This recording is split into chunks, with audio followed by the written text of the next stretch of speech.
In 1972, ubiquitous English jazz trumpeter Henry Lowther assembled a jazz-funk brass rock ensemble, Coley, for the album Goodbye Brains, released on their own eponymous self-press, and from it, the title track.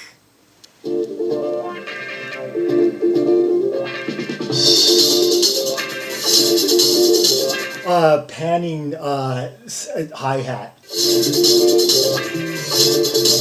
Yeah, it's going from this speaker to that speaker and back. God, hear that silvery, like, trebly wah.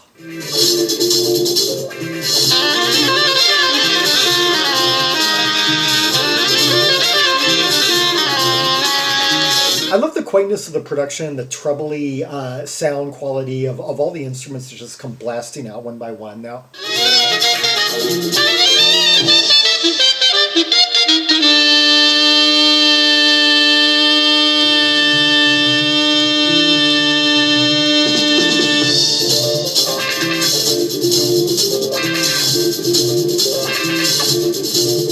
Okay, hear that wah-wah guitar interacting with the bass. Yeah, that's Pete Bocking on guitar, Peter Bocking, and Neil Cameron on bass.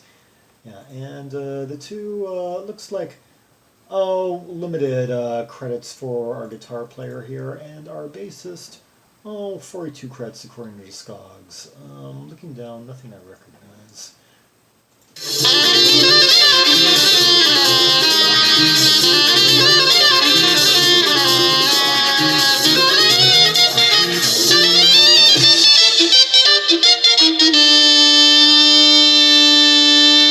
Okay, and this track was written by Barry Cole, who is responsible actually for the lion's share. I think he's perhaps the driving force behind this.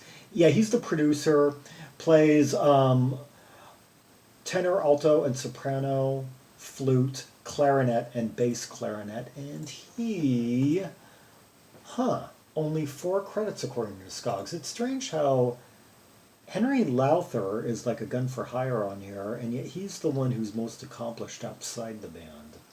Yeah, at least according to Discogs.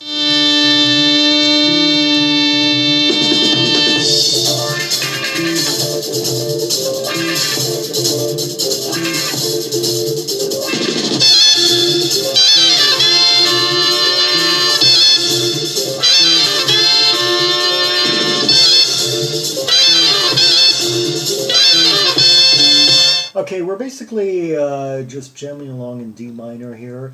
The drummer on this, percussion, it says, Bob Cleall, and I really cannot play favorites right now. He was in the Peter Coe Big Band, put out an album in 1978, and yeah, and I would say there so far the brass and the drumming are pretty tight.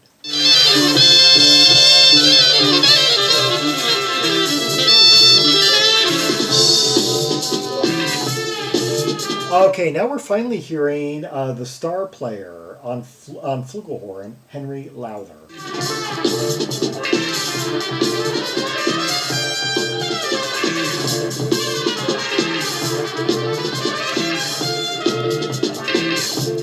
Hear the purity of that tone, the fluidity, the way it flutters around.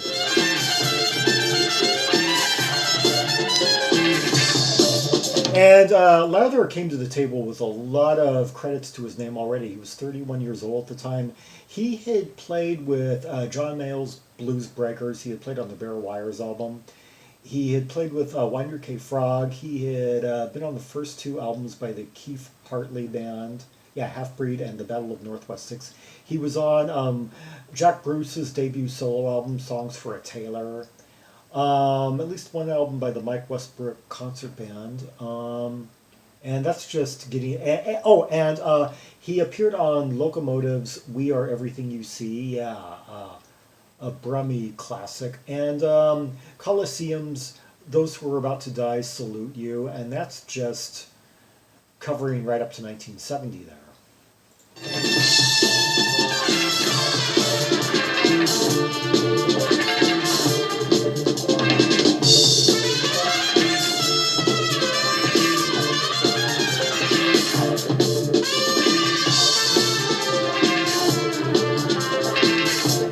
here it's just like circle around, spiraling up and down amid that really tight, persistent wah riffage. And I'm wondering, this might be one of the earliest uses of wah-wah guitar in England.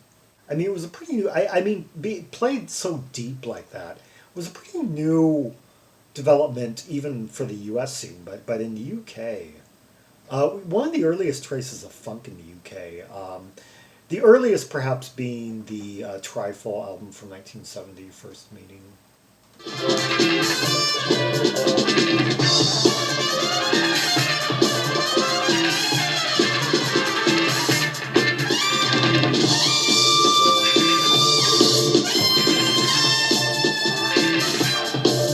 Yeah, Henry Lowther steals the show here.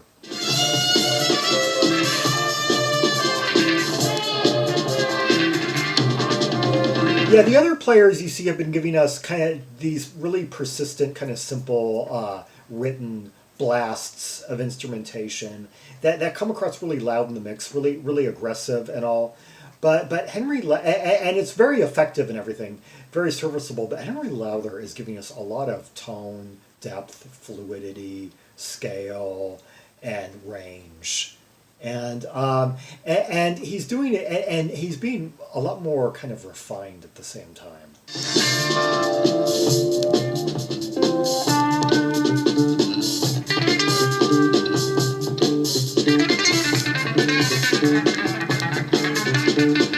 Okay, now we're going to hear the guitarist do something else. Stretch out, expand himself.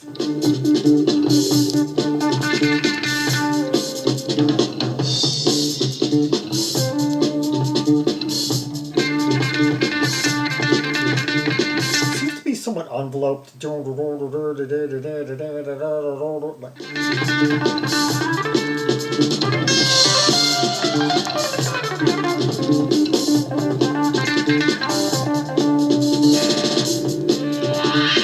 I think he's going to get fuzzy.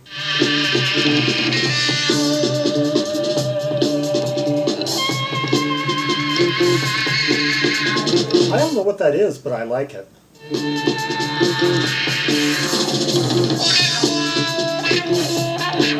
Searing, sawing, manicured, fuzzy feedback.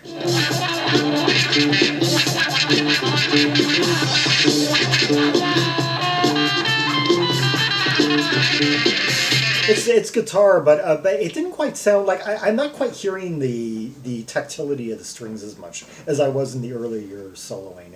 It's just kind of like oozing, kind of out of nowhere. So it sounds like a guitar, but it doesn't quite feel like one.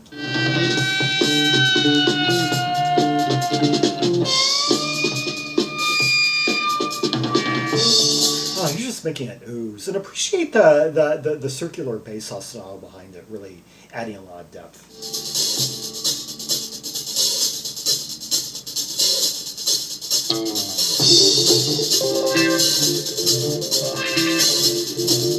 I think the bassist should have a solo.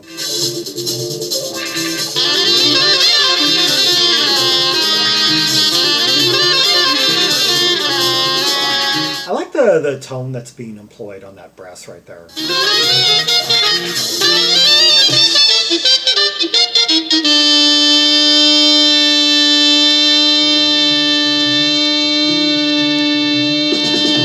Oh, that was a sustain and a half. Yeah, it really trebly, and yet also somewhat. I was hearing somewhat of an enveloping quality. I think.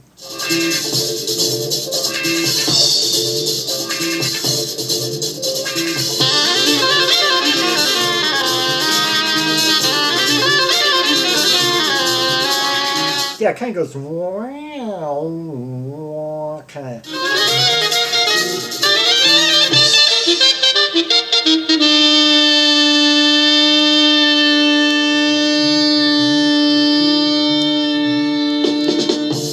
I love the way he holds on to that note. Yeah, very thematic. Yeah, so far we've had a pretty well-rounded track. I mean, we've had the tight, really composed ensemble-like sections, and a few and two very solid solos from both Henry Lowther and our guitar guy here. Yeah, introduced him already.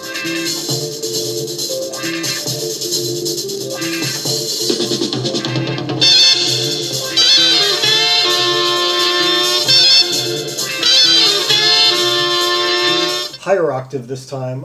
It's a shame that none of these other guys really did much else beyond this.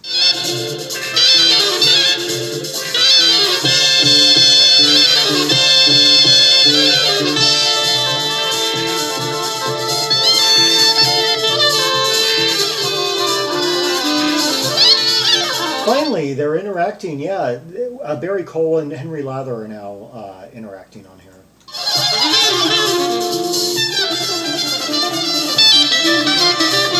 Yeah, Cole's in my left speaker, Lowther's in my right.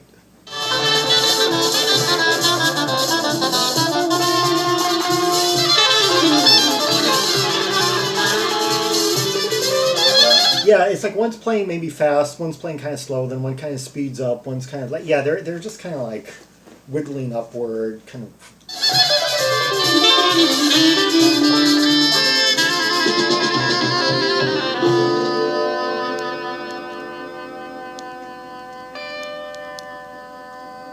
Oh, those final fading notes where everything counts, just little droplets of sound thrown in there at the end. Yeah, I think at the climax, as things got kind of wild, even the guitarist was kind of like loosening up slightly. Hers just some kind of like incidental notes and stuff thrown in there. Yeah, that was Coley with Goodbye Brains. I guess it's supposed to be somewhat self-explanatory. I guess they were trying to conjure up a sort of state of just going haywire.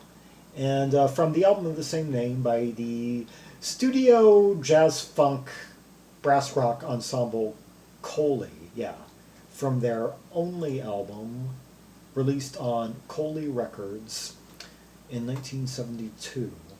And for the very prolific Henry Lowther, this was just one stop along a very active career throughout the 1970s that would also hear him on albums by, let's see, Egg. He was on The Polite Force.